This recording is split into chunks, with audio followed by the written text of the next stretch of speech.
I think it's safe to say that change is on my agenda. Change for good.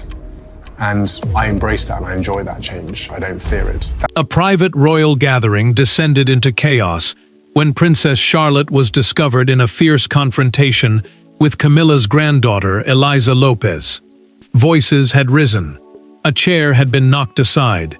Charlotte stood trembling, while Eliza refused to apologize. Within hours, Prince William made a decision no one inside the palace expected. He formally stripped Eliza of her palace-granted royal title, ending her privileged position with one unforgiving declaration. Before we go deeper into what this really means for the royal family, make sure to subscribe so you don't miss a single update. William moved first. He crossed the private reception room, dropped to one knee beside Charlotte, and asked her what had happened. She tried to answer, but fear caught in her throat. That silence changed him. The concern on his face tightened into controlled fury as he saw the overturned chair, the missing bracelet, and Eliza standing a few steps away with her arms folded. Catherine stayed close to her daughter, keeping one hand around Charlotte's trembling fingers. The gathering at Windsor Castle had been arranged as a quiet family reception, a private event meant to let the younger generation spend time together, away from cameras and formal duties. Eliza had entered through Camilla's extended family circle and still carried a ceremonial royal title, meaning a palace-approved status that gave her special access to youth engagements and family occasions. Eliza refused to apologize. She insisted Charlotte had provoked her, then claimed the bracelet had been taken only as a joke. William asked again.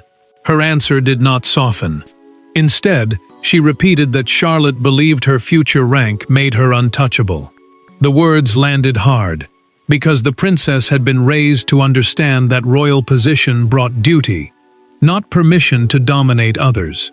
A young palace attendant finally broke the silence through a recorded account given to the household secretary.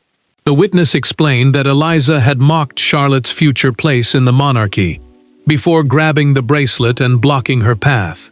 That revelation changed the fight from a sudden outburst into something deliberate. William stood and ordered the doors closed. No one would leave until every version had been heard. He then revoked Eliza's title, removed her from future palace youth engagements, and ordered her name struck from the approved family guest list. Camilla arrived moments later. She saw William standing between the girls and understood at once that this was no longer a childhood argument. It had become a battle over family, rank, and authority. But before William could make the punishment official, Camilla stepped forward with a demand that would turn a painful family incident into a direct challenge to the future king. Charlotte and Eliza were children standing inside a conflict created long before either of them understood royal power. One had been raised knowing that history watched every movement she made. The other had grown accustomed to palace doors opening because of her grandmother's influence. Yet when their private resentment finally exploded, William and Camilla saw far more than two angry girls. They saw their own fears, loyalties, and unresolved rivalries reflected back at them. Catherine stayed beside Charlotte after the confrontation, holding her hand while the girl tried to explain what had happened.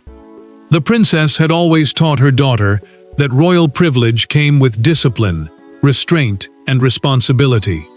That mattered because Charlotte knew even a private mistake could one day become a public judgment. Yet Eliza had mocked those restrictions for months, telling her that royal life looked less like privilege and more like imprisonment. Charlotte finally admitted how deeply those words had hurt. She told Catherine that Eliza made her feel trapped by a future she had never chosen. The girl also confessed that she pushed back only after the bracelet was taken and refused to be returned. Her mother listened without interrupting, but the pain in Charlotte's voice made the truth impossible to dismiss.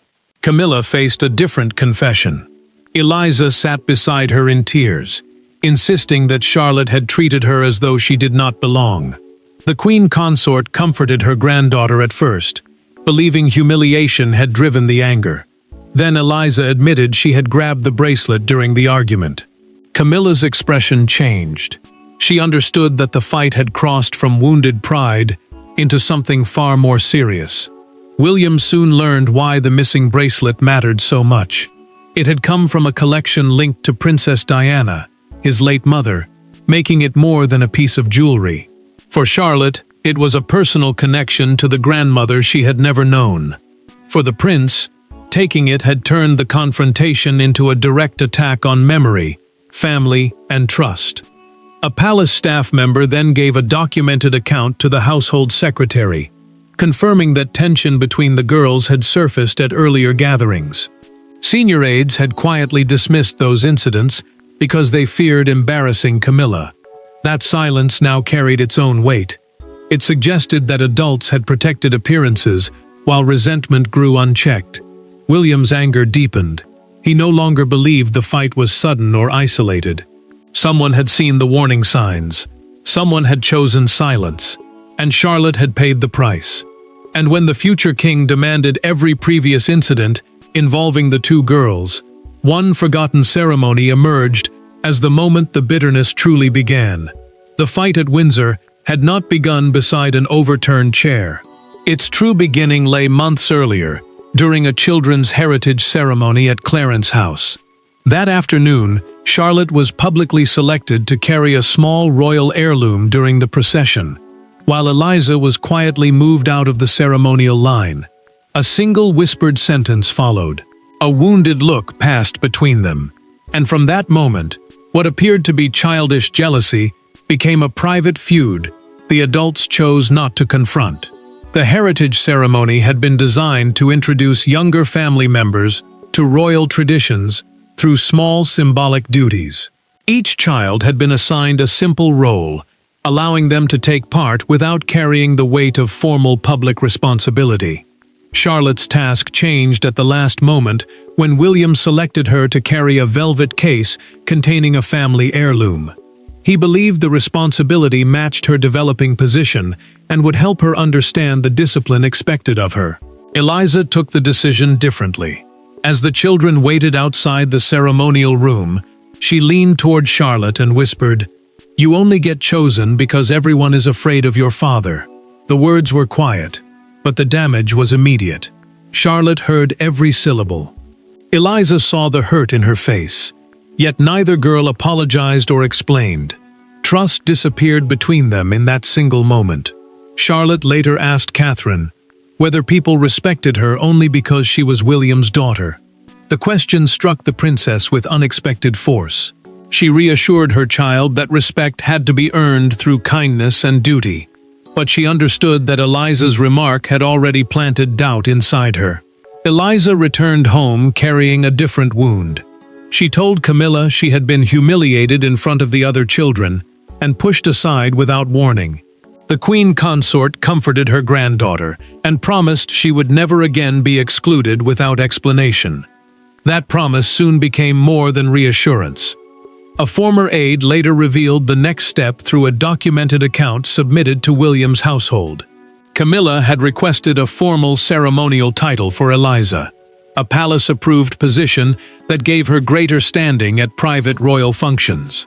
The application moved through a smaller household committee, while William was overseas, carrying the queen consort's personal recommendation. William had never seen the full justification. When he finally read the old approval file alone, he reached the final signature page and slowly set it down. Eliza's status had been elevated immediately after the confrontation with Charlotte. The punishment no longer looked impulsive. To William, it looked like the correction of a privilege granted after hostility toward his daughter. Armed with the hidden history of Eliza's title, William entered Camilla's private sitting room, and this time, neither of them intended to retreat. The palace doors closed behind William and Camilla, leaving them face to face without aides, secretaries, or carefully prepared statements. He carried the title authorization in one hand. She carried the anger of a grandmother who believed her family was being publicly sacrificed. Neither raised their voice at first. That made the confrontation more dangerous. Every sentence was deliberate. and every pause revealed how deeply the battle had already entered the heart of the monarchy. William entered the private sitting room, determined to make one point clear. Eliza was not being punished because she belonged to Camilla's family. She was being punished because of what she had done. The title authorization, the palace approval that had given the girl ceremonial standing and special access, could not be used as a shield against consequences. Camilla rejected that argument immediately. The queen consort insisted the decision had been made in anger, and demanded that her granddaughter keep the title until a full household review examined every account. A household review was an internal palace investigation used to question staff, compare records, and decide whether official action was justified. She believed delay would create fairness. William believed delay would create protection.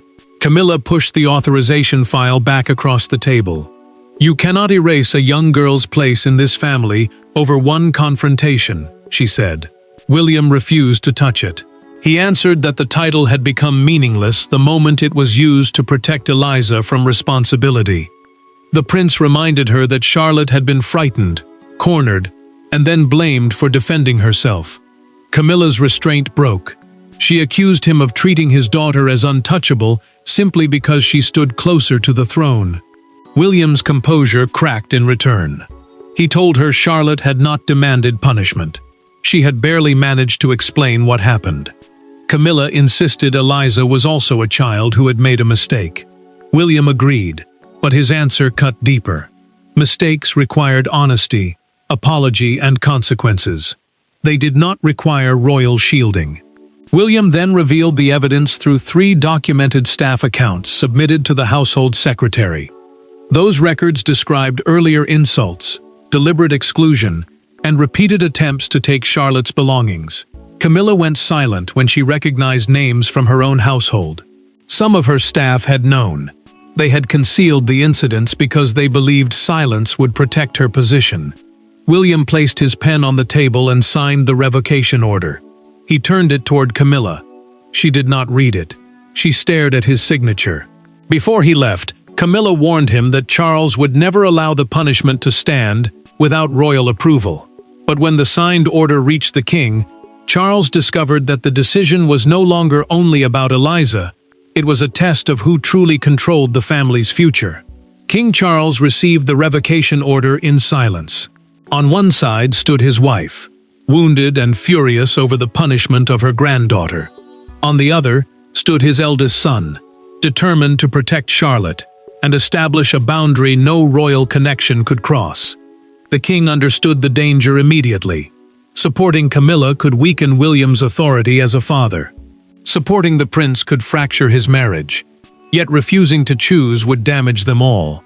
Charles remained alone at his desk after the advisors left. Eliza's ceremonial title had been created through household authority, meaning an internal palace power used to grant family roles without changing constitutional law. That gave the monarch the legal freedom to restore it. Yet William controlled Charlotte's future appearances and many events connected to the Wales family, so overturning his decision could create an open split between father and son. Senior advisors had already warned Charles about the public cost.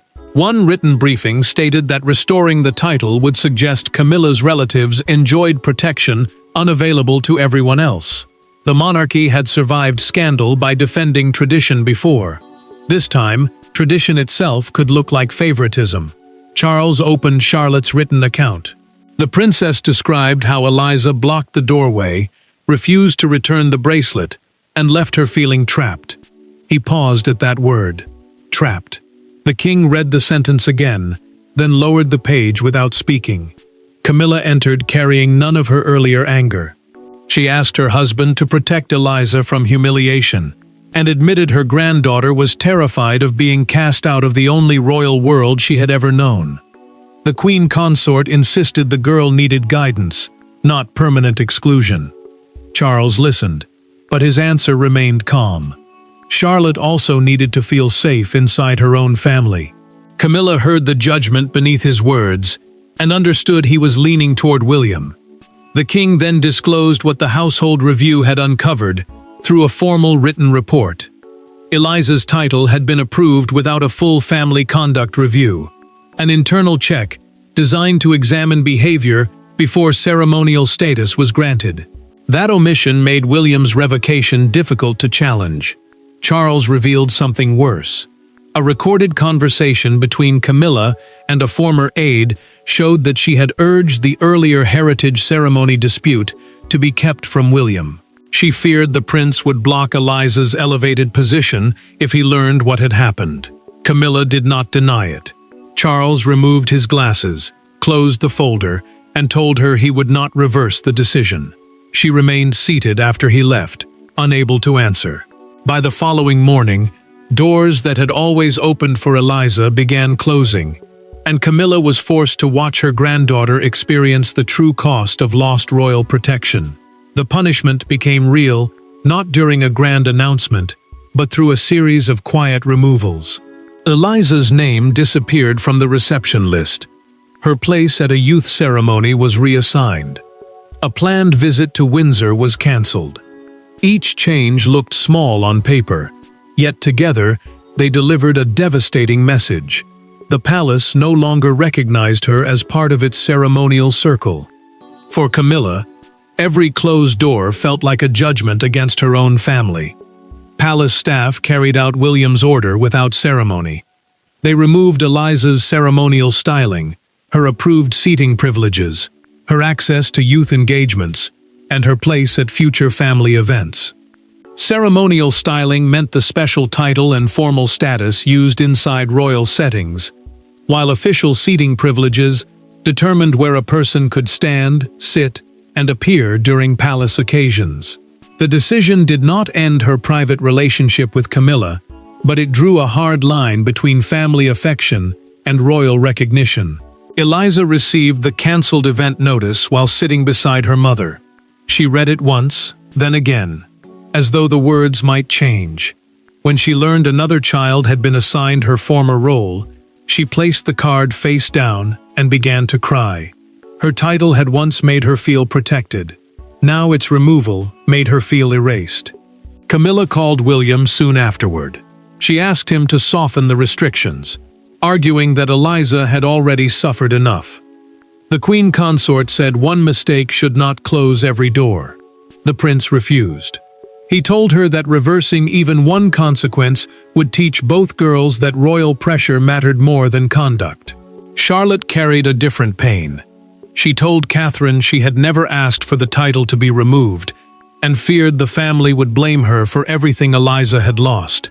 The princess held her daughter's hand and answered firmly.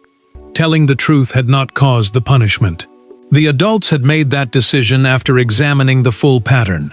A palace aide then discovered a message Eliza had sent Charlotte immediately after the fight.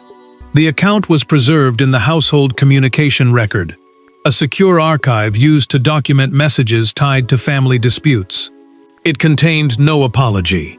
Instead, Eliza warned that Camilla would restore her position. William showed the message to Charles. The king read it slowly and understood what it proved. Eliza still believed her grandmother's authority could remove consequences. Yet Charlotte saw something else beneath the anger. She saw fear. Eliza was not only fighting for a title, she was terrified of losing her place entirely. With the title gone and the family divided, Charlotte asked for something no advisor had suggested: a private conversation with Eliza, without William or Camilla in the room. There were no royal advisors, no protective grandparents, and no ceremonial titles between them when Charlotte and Eliza met again. They sat across from each other in a small family room, with only Catherine waiting beyond the closed door. At first, neither girl spoke. The silence held every insult, every jealous glance, and every adult decision made in their names. Then Charlotte placed the recovered bracelet on the table, and the confrontation finally became a conversation. Charlotte had asked for the meeting because she did not want the fight at Windsor to become their final memory of each other. Eliza agreed only after Camilla told her the title would not return. No matter what was said, that warning mattered. For the first time, The conversation could not be used to bargain for status, access, or royal protection. Charlotte touched the bracelet and explained why it mattered. It was not valuable because it belonged inside a palace. It mattered because it connected her to Princess Diana, the grandmother she had never known. The heirloom, an object passed through a family because of its emotional history, carried memory, not power. Eliza lowered her eyes. She admitted she had taken it to hurt Charlotte. Years of standing beside her at ceremonies had made her feel invisible, and every new royal role given to the princess felt like another sign that she would eventually be pushed out of Camilla's life. Charlotte answered with a truth Eliza had never expected. She sometimes envied her freedom. The princess hated being reminded that her future already belonged to the crown, the institution that carries the monarchy's duties, rules, and public expectations. Eliza could leave a room without every movement being judged. Charlotte could not. Eliza finally understood how wrong her assumptions had been. She admitted Camilla's protection had taught her to believe consequences could always be removed. The fight was her responsibility. The insults were hers. So was the choice to take the bracelet. Charlotte apologized for pushing her, but she did not promise to ask William to restore the title. That difference mattered. Forgiveness did not mean pretending nothing had happened, and compassion did not require the removal of consequences. Eliza slid the bracelet back toward Charlotte and gave a direct apology. The princess accepted it. Neither girl called the matter finished, because both understood trust would have to be rebuilt slowly. Their private reconciliation softened the personal feud, but it came too late to contain the wider damage. News of the stripped title had already escaped the palace. While Charlotte and Eliza reached a fragile peace behind closed doors, Britain awoke to a royal punishment splashed across every front page. By sunrise, the private fight had become a public reckoning. Commentators argued over privilege, childhood mistakes, and William's growing authority. Some praised him as a father who refused to let royal influence protect harmful behavior. Others condemned the loss of a title as an excessive punishment imposed on a young girl. Yet one image captured the national mood more powerfully than any debate. Charlotte entering Windsor beside her father, her hand held tightly in his. The palace moved quickly. A carefully worded statement confirmed that Eliza no longer held a ceremonial royal position following a breach of family conduct expectations. That position had been an honorary status, granting special recognition at private royal events, not a constitutional rank protected by law. Its removal was therefore legal, immediate, and deeply symbolic. William refused to explain the fight in public. The prince knew releasing every message and witness account might defend Charlotte, but it would also expose both girls to lasting humiliation. He accepted criticism rather than turn their private pain into evidence for public consumption. The Crown Chronicle captured the crisis with a front-page headline: "A title lost, a father's line drawn." Beneath it appeared the image of William entering Windsor with Charlotte beside him. Her hand remained firmly inside his, and that single moment became the nation's clearest symbol of protection, consequence, and division. Crowds soon gathered outside Windsor Castle. Some held signs reading, "Protect the children," praising William for refusing to let family influence erase misconduct. Others argued loudly that the monarchy had punished one child to defend another. The debate spread because the decision touched a deeper question. Should royal children face stricter consequences because of their status, or greater protection because of their age? Camilla watched a broadcaster describe the punishment as William's first unmistakable act of authority over the extended royal family. The queen consort remained still, until the commentator said her influence had finally met a boundary. She switched off the television before the discussion ended. Eliza heard strangers debating her character on the radio. She had once believed the title made her important. Now she understood that royal recognition also placed every mistake under public judgment. The attention she had once wanted became another form of loss. The palace then confirmed through an official written notice that Charles had approved the revocation. The king's decision ended every hope that Camilla might reverse it privately. William went further. He authorized a family conduct policy, a formal set of rules, stating that ceremonial status could never prevent discipline. The fight had now changed the monarchy itself. The public battle was settled. Eliza's title would not return. What remained was more personal. The answer came not through another palace statement, but through 3 private decisions that finally defined what the fight, the punishment, and the reconciliation truly meant. William never restored Eliza's title. Charles never challenged the order. Camilla never again attempted to use palace influence to erase the punishment. Yet the story did not end with permanent hatred. Charlotte and Eliza slowly rebuilt contact under clear boundaries, while the adults were forced to confront the damage created when favoritism, fear, and royal privilege entered a childhood relationship. The crown survived the crisis not by protecting a title, but by proving that responsibility mattered more. William confirmed the decision during a private family meeting. Eliza's ceremonial title, an honorary palace status, granting formal recognition and special access, was permanently revoked. The prince made one point unmistakably clear: reconciliation could restore personal trust, but it could not erase consequences. Forgiveness would not become another form of royal protection. Charles then signed the revised family conduct rules, a formal policy requiring full review and direct approval before any future title could be granted to a royal or extended relative. The king understood why the change mattered. No child should receive status because an adult feared embarrassment, and no family connection should silence warnings until harm was done. Camilla visited Eliza without aides, advisors, or prepared promises. The queen consort told her granddaughter that palace status had never determined her love. For the first time, she did not offer to reverse the punishment. She simply admitted that protecting Eliza from every consequence had made the anger worse. Eliza accepted the truth slowly. Returning to royal events would have to be earned through changed behavior, patience, and respect. The former title holder had lost her formal position, but she had gained something harder: the chance to rebuild her place honestly. Charlotte resumed her duties with greater confidence. The princess understood that William had defended her because she deserved safety, not because she stood above everyone else. When she asked whether power always caused division, her father answered carefully: "Power meant nothing unless it was used fairly." William's words carried beyond that private conversation. The future king had confronted his own family, resisted pressure from Camilla, and protected Charlotte, without demanding revenge against Eliza. His decision showed what his monarchy would value before he ever wore the crown. Camilla also changed.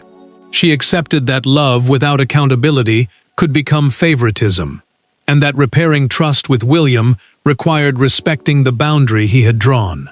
At a later family gathering, Eliza approached Charlotte without a title or assigned ceremonial place.